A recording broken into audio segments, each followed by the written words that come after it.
Welcome back to Grilling with Grove, and what I got going for you today is a whole brisket. Now where I'm at, I can't get any kind of special briskets, so we just have a 7.6 pound choice brisket that we're working with. So I'm going to show you how, if you can't get quality meat, that you can just go ahead and still do this cook and it turn out good.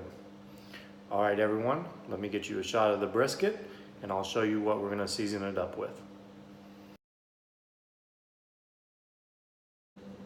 All right, so I've showed you a shot of the untrimmed brisket so you can get a feel of what I'm working with. I'm gonna go ahead and trim that up, and then what I'm gonna do is dry brine it. And what this does is when the salt penetrates the meat, it goes to the center of the meat and it allows the brisket to hold on to the moisture that is already in there, as opposed to losing it during the cook. So let me trim this up and I'll show you a shot of that, and then we'll get the dry brine on it. I will be leaving the specific amounts of the salt in the description box below, so just go ahead and click show more.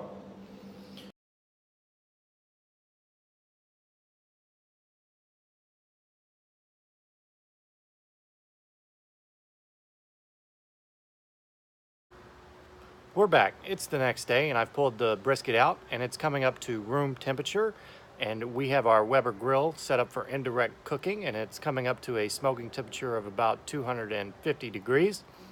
Now today is a special cook because I am debuting my first product. I received a package from Pitre, who has great customer service. I actually emailed him and he emailed me back the same day and was like, yeah, we can ship to your location. It's an APO box, so we can get it out there for you.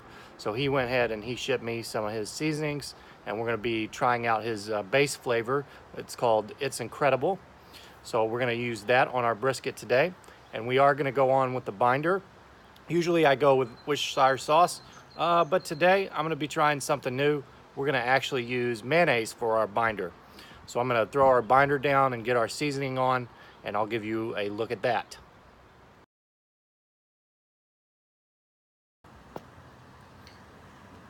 You were able to see a photo of the brisket with just the binder on, and you want to make sure that that binder is a thin layer evenly spread across the brisket. That way when you put your rub on, it does not clump. Now with the binder, we're going to be able to put on a more liberal amount of rub than we would otherwise. And with the choice brisket, that's what you want, because that brisket is not going to be as beefy flavor as a prime brisket. As you can see, we do have it rubbed up, and I'm telling you, It's Incredible smells amazing. I'm so excited to try this rub by Pitre. So happy that he was able to ship it to me. All right, so now we're gonna get our brisket on the smoker with some hickory wood chips, and we're gonna let it smoke. And for this, what I'm gonna do is I'm gonna wait until it's at 165, and then I'm probably gonna wrap it in foil. I'll give you some periodic updates along the way.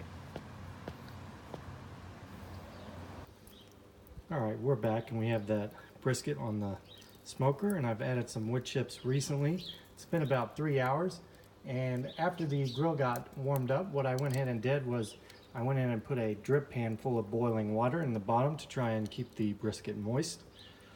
All right guys, we're temping out at about 125 right now, so we're just gonna keep the smoke rolling and we'll get back to you when we're ready to wrap.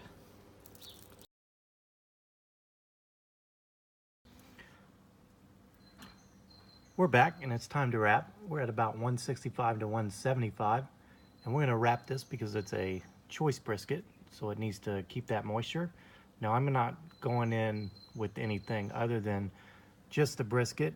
Sometimes you see people use apple juice or apple cider vinegar, but I just wanna concentrate the flavor that's already there. So I'm just gonna take the brisket and wrap it in this aluminum foil and add a little bit more of that It's Incredible seasoning to the top. And then what we're doing now is we're gonna cook it to tenderness. That may come at temperatures of anywhere from 195 to 210 degrees. So I'll check it and then we'll get back to you. All right, we're back and this brisket is probing very tender. So now what I'm gonna do is I'm gonna unwrap it from the foil and we're gonna crisp up the bark, because when you foil something to wrap it, it kind of destroys your bark. So we're just gonna basically blast it by opening up the vents and turning up the heat, unfoiling it, and then that should crisp the bark on the top. All right, everyone, we're gonna give this probably about 30 minutes and then we'll be back with you. We're gonna rewrap it and let it rest. Pulled our brisket after about 30 minutes and went ahead and put it in this Tupperware, and now we have to let it rest.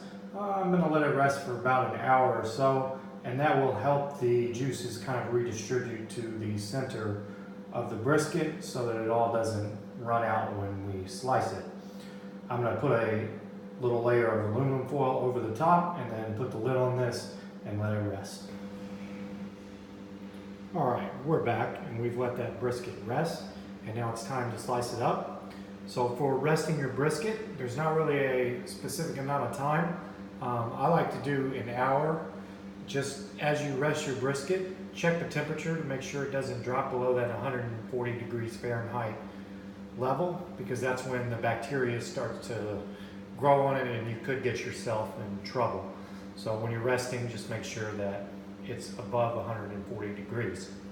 I temped mine and it's at about 160 right now. So we're gonna go ahead and slice it up.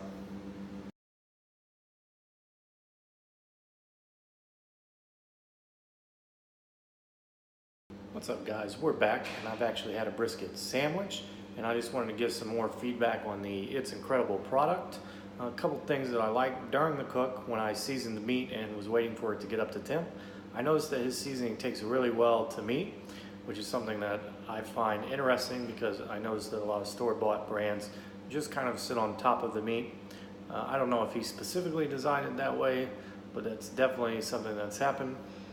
Also, the second thing that I like is that he doesn't use salt in his It's Incredible seasoning, and so I was able to dry grind the brisket, which turned out good. That's also something that you won't find with store-bought brands. So I'm gonna definitely recommend this to you guys. I'm gonna leave his information in the description box. Just click show more. Go and give his website a look, and then just check it out for yourself, and hopefully you'll buy some products from him. All right, everyone. Up next, you're gonna see the actual taste test of the brisket. All right, we're back, and you were able to see that brisket sliced up. And now I'm gonna show you kind of the bend test and the pull test. So here is a shot of the bend. So it's bending pretty well. Let's go ahead and get a bite, and we can do the pull test at the same time.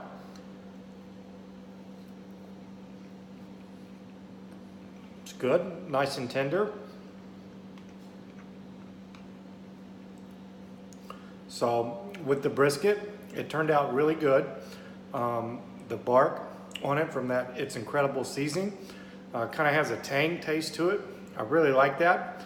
Something I hadn't tasted before. Really good taste for a choice brisket. Tenderness was really good. Juiciness, probably should have injected it. Didn't really get or stay as juicy as I would have liked. And then the bark was kind of medium. It was there, but it was not quite as thick as I would like, and not quite as hard as I would like either. All right, everyone, if you like what I'm doing, go ahead and hit the like button. Give me a subscribe and share it with your friends, and cook it yourself.